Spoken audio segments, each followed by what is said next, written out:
It's been a month since I moved here to South Korea from Singapore. In this video, I'm gonna break down the entire cost for you guys, rental, food expenses, and more. In addition to that, let's do a comparison whether is living in Korea cheaper than living in Singapore. Let's dive straight into today's video. Let's go. This spreadsheet that I'm about to show you guys documents everything that has to do with this 6 months relocation to South Korea. We're gonna split it up into two kinds of expenses. One will be the fixed expenses, where I account for things like plane tickets, rental payments, utilities, and insurance. In addition to that, probably also mobile phone bill. And for variable expenses, we'll compare the differences between groceries, dining out, and also public transportation cost. In total to date, after booking everything in terms of plane tickets, accommodations, and also my insurance payments, I've incurred a total of $7,459.07, and this is for 156 days, a little above 5 months, under 6 months. It also includes my accommodation stay for Osaka, which I'm going in November. It'll be a holiday, a break from doing what I'm doing these days. For flight tickets, I've spent a total of $854.92, and this makes up of 6 one-way flight tickets. So from Singapore to Jeju, Jeju back to Singapore, I'm flying via Scoot, and in total that cost me $492.44. Scoot is the only direct flight that flies from Singapore to Jeju, so I don't have to stop over at Seoul, change to the other airport where I need to take another flight coming to Jeju Island. And I used Google Flights to monitor the prices, and once it was reasonable to me, I made the booking right away. Right now, I think the prices have already increased, so it's a little bit more expensive flying directly from Singapore to Jeju Island, especially during the autumn period where all the flowers are very pretty. The rest of the flight tickets makes up of my trip from Jeju up to Seoul, and also from Seoul to Osaka, where I'll be taking a 2 weeks holiday. In total, my flight cost, I think it's pretty reasonable. $800 over for budget air tickets. Flying to different destinations is pretty reasonable to me. For those of you who do not know, I'm chasing after miles, but I don't necessarily need to experience the business class or first class experience as of yet. I'm accumulating to offer the experience to my mom. That is the plan. If you are new to miles, you want to know what's my strategy, I'll put the playlist up above and also down in the description box below. A sneak preview, one of the cards that I'm using for the miles accumulation as a beginner is none other than the HSBC Revolution credit card, a card that I talk a lot about on the channel and have been using them since I was a cashback user. I'll link the playlist up above and also down in the description box below. This card is very versatile for anyone because it has no minimum spending, no annual credit card fee as well, and you can earn either 4 miles per dollar or 2.5% cashback on your everyday spending for things like grocery shopping, dining out, food delivery, taxi rides, and even your travel booking, your flight tickets, your accommodations on Airbnb, Agoda, and more. And SingSaver currently offers the best deal available for HSBC credit card signups, and it's not often a sign-up promotion happens for HSBC Revolution. SingSaver currently offers $150 e-capital vouchers for new HSBC credit card holders, existing users $50 e-capital vouchers. In addition to that, for new users, your choice of either the Samsonite luggage or $150 cashback when you meet the $1,000 spending within the promotional period by 31st of December 2023 and consent to receiving marketing offers. When compared to applying through Money Smart, they are only offering you a chance to win an Apple Watch, meaning it is non-guaranteed. If you go directly with HSBC Bank, you will only be getting the Samsonite luggage or the $150 cashback. SingSaver is also running the best deal guaranteed promotion. If you find a like-for-like offer somewhere else that beats SingSaver, all you need to do is just fill out a form and be rewarded with digital vouchers. More details can be found in the description box below. Don't miss out HSBC Revolution credit card as one of your cards that you can accumulate for miles and also cashback. Let's get back into today's video. Let's go. Now let's move on to accommodation. So accommodations, I've split it up to monthly rentals. It doesn't really matter where I am, but I'll share with you a little bit of a backstory or the timeline of how I'm moving about during these 6 months. September and October, I'm entirely based here on Jeju Island, and my rental is cheaper. Jeju is a pretty small island, probably twice or thrice the size of Singapore. One of the reasons why my rental is cheaper, as you can see, for September it is $807.45, and for October is $962.75. $1,000,000.73 is because I've booked directly with the owner. I've met them through my last year's stay over here. For those of you who do not know, I went on a mini retirement / remote working phase where I brought my mom overseas to offer the experience for her while I was still working my full-time job. I've encountered this couple who runs this Airbnb place and I booked directly with her this time around. That's why I avoided the Airbnb fees, etc. But if you go directly with Airbnb, I'll put a link down in the description box below for those of you who want to book the same accommodations. You can go and check them out. So a tip for you if you're planning your own mini retirement or you're planning to move overseas, book on Airbnb for a few days, go and get to know the owner or the host of that place and see if you can book directly with them, because you avoid all the hosting fees from Airbnb's platform and all the cleaning fees, etc. So this is why it is cheaper. For my November rental, it cost me $1,307.20, a mix of the different cities, Jeju, Seoul and also Osaka. December's rental is the highest ever at $1,547.83. In December, I have a few days that I'm in Osaka, but thereafter I'm moving to Seoul, and Seoul is the capital city of South Korea, of which things are gonna get a little bit more expensive, similar to how Singapore is. The rest of the monthly rentals, I'll just put a screenshot over here for your reference. So that accommodation is an apartment where I'll have the living room, kitchen and also 2 bedrooms, of which it is a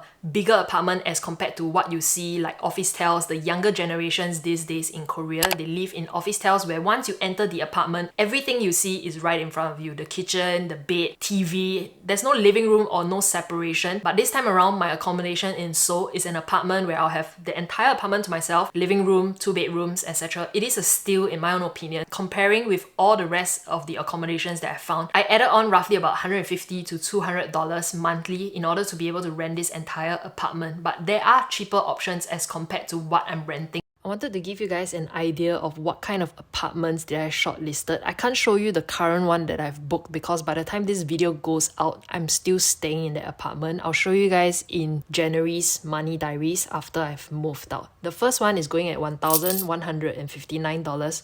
Location wise, not that good. The reviews wasn't that great and that is why I didn't go ahead with this, even though the price was relatively cheaper. Second apartment is located pretty convenient. The price is going at $1,326 per month. Photos wise, if you take a look, it doesn't look aesthetically pleasing. Nothing much to say about it as well. Number 3, the apartment is actually very conveniently located at Hongdae, tourist spot, $1,600 over, and the space of this is actually smaller than the current one that I've shortlisted and booked. My current rent is going roughly about $1,400 to $1,500, and I get an entire apartment, a kitchen, a living room, and 2 bedrooms at $1,500. So this is more expensive. The only upside about this place is that it's convenient, it's located in Hongdae, and that is why it is at $1,600.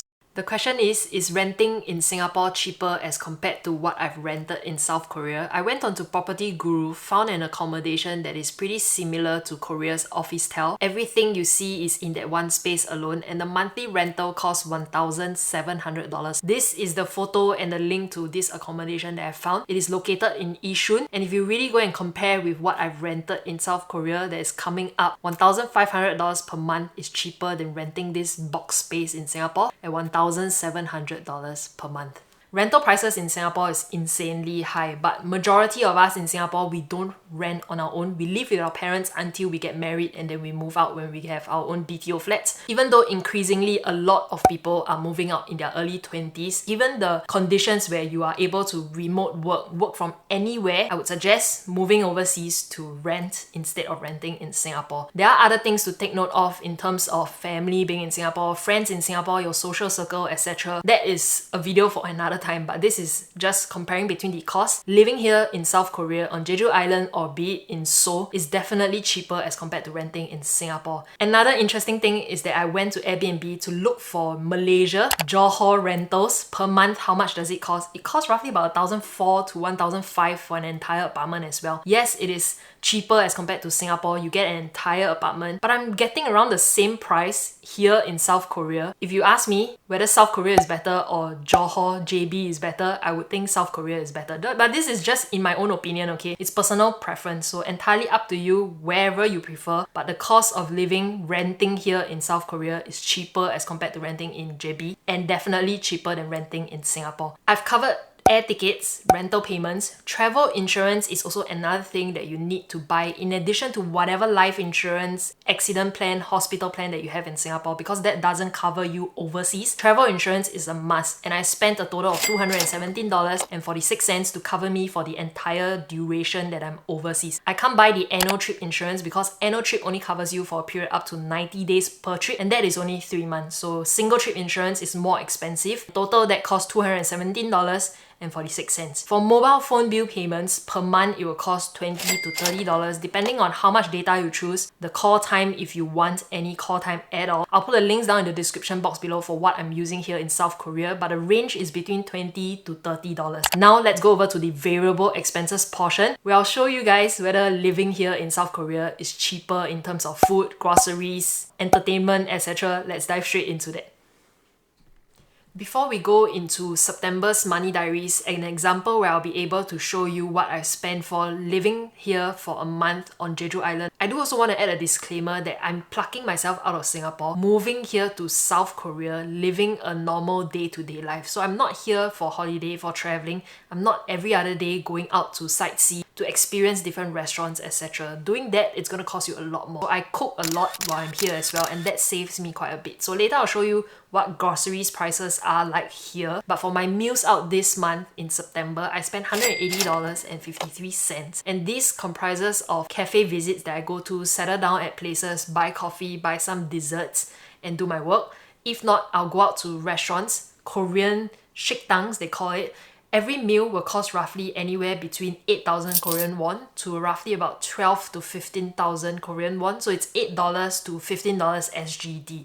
It is on the pricier side, but on the lower range, 8 to 9,000 Korean won, you can get things like sundubu jjigae. So sundubu stew with rice and a lot of side dishes. The portion that you get with whatever that you paid for is honestly huge. Take for example, I went to have this tonkatsu place somewhere on Jeju Island. I've posted on Instagram this photo and asked people to guess how much did this entire dish cost. So before I review the amount, how much did that cost in your mind? It actually only cost me 9,000 Korean won. So if you think about it that way, the portion is huge. Usually what I do is that if it's possible and I don't inconvenience the owners, I will usually ask them if I can take away the leftover food that I couldn't finish at one sitting. So meals out in an entire month in September, I only spent $180.53. When October Money Diaries comes out, you guys can go and watch that and see how much I've spent in the month of October as well. But for meals out, under $200. If you compare it to Singapore, I can't go to the coffee shop. There's no coffee shop here where I can buy things for $3 to $5. Cai fan for $4 or ban mian for 5 over $6. I can't find that here. A normal meal, a cheap meal I can find is 8,000 Korean won for a sundubu jjigae or doenjang jjigae. For groceries, I'm going to share with you a reel that I've done and posted on Instagram. It shows how much groceries cost here. So take a look at this reel I've done for groceries prices here in South Korea.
That is the groceries prices here in South Korea. I can't exactly do a one-to-one comparison in Singapore because in Singapore, I'm not living alone. I'm living with my mom, of which most of the time she cooks and she buys the groceries. Some of the things that I buy doesn't comprise to one entire month of groceries, so I can't give you guys a apple-to-apple comparison. For those of you who have started a family, or you are living alone and you have one entire month's worth of grocery prices, you can do a comparison with what I've showed you today. In addition to what I've bought here, every single line item at the grocery store, I'll show you in a screen recording right now. Let me know in the comment section below, do you think grocery prices here is cheaper or Singapore is cheaper? I personally feel some of the things here is cheaper. For example, enoki mushrooms, 1 pack of 3 cost me a little over $1 and under $2, whereas in Singapore, 1 pack alone will already cost me $1 plus. So that is the difference. There are certain items that is more expensive. For example, fruit, some of the time they do have sale item. Example, a rock melon I bought the other day was only $4 and it was pretty huge, very sweet, very fresh. Another example, pears that I bought during the sale, it was only $1.30. It was still pretty fresh. So this is the difference in terms of groceries. Let me know in the comment section below, what do you guys think? For transportation in South Korea, in Seoul particularly, the prices have gone up from October 7. So per ride right now it costs 1,400 Korean won, which is roughly $1.40 SGD. Previously it was 1,250 Korean won, which is $1.25. On Jeju Island, per ride it cost me 1,150 Korean won, which is roughly about $1.15, $1.20 thereabouts. In September, the entire month I spent $20 over